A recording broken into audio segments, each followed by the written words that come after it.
సంజీవని ప్రాజెక్టుపై చంద్రబాబు సమీక్ష. మధ్యాహ్నం క్వాంటం కంప్యూటర్స్ ప్రతినిధులతో మీటింగ్. ఆర్టీజీపై సమీక్ష నిర్వహించనున్న సీఎం.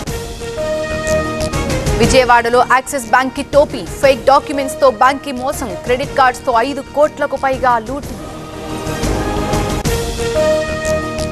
మదనపల్లి ఫైల్స్ దగ్ధం కేసు. విచారణ అధికారిగా కలెక్టర్ నిశాంత్ కుమార్. 3 నెలల్లోపు విచారణ పూర్తి చేయాలని ఆదేశం. హైదరాబాద్ కల్తీ అల్లం వెల్లుల్లి తయారీ గుట్టు రట్టు. కాటిదాన్లో పోలీసుల దాడులు. భారీగా నిల్వలు సీజ్. యజమాని arrest. Jubilee Hills serial killer Vasu విచారణ. 2 వృద్ధ మహిళలని హత్య చేసిన నిందితుడు. అప్పు తీర్చేందుకు హంతకుడిగా మారిన వాసు. ఇంద్రకీలాద్రిలో సిబ్బంది చేతివాటం. హుండీ లెక్కింపులో బంగారం దారి మళ్లించే యత్నం. రెడ్ హ్యాండెడ్ గా పట్టుబడ్డ ఎంప్లాయీస్. పాలకుర్తిలో పోలీసుల free health camp. Auto drivers కి కంటి పరీక్షలు, కళ్ల జోళ్లు పంపిణీ. అవసరమైన వారికి ఆపరేషన్ కి ఏర్పాట్లు. నిజామాబాద్ జిల్లాలో అకాల వర్షాలు. భింగల్ మండలంలో కురిసిన వానలు. తడిసిన కల్లాల్లో ఆరబోసిన ధాన్యం.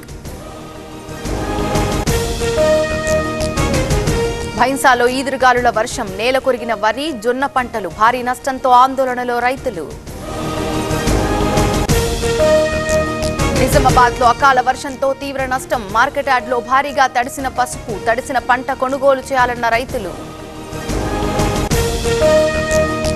సిద్దిపేట జిల్లాలో గాలివాన బీభత్సం. దుబ్బాకలో నేలరాలిన మామిడి. తీవ్ర ఆందోళనలో రైతులు.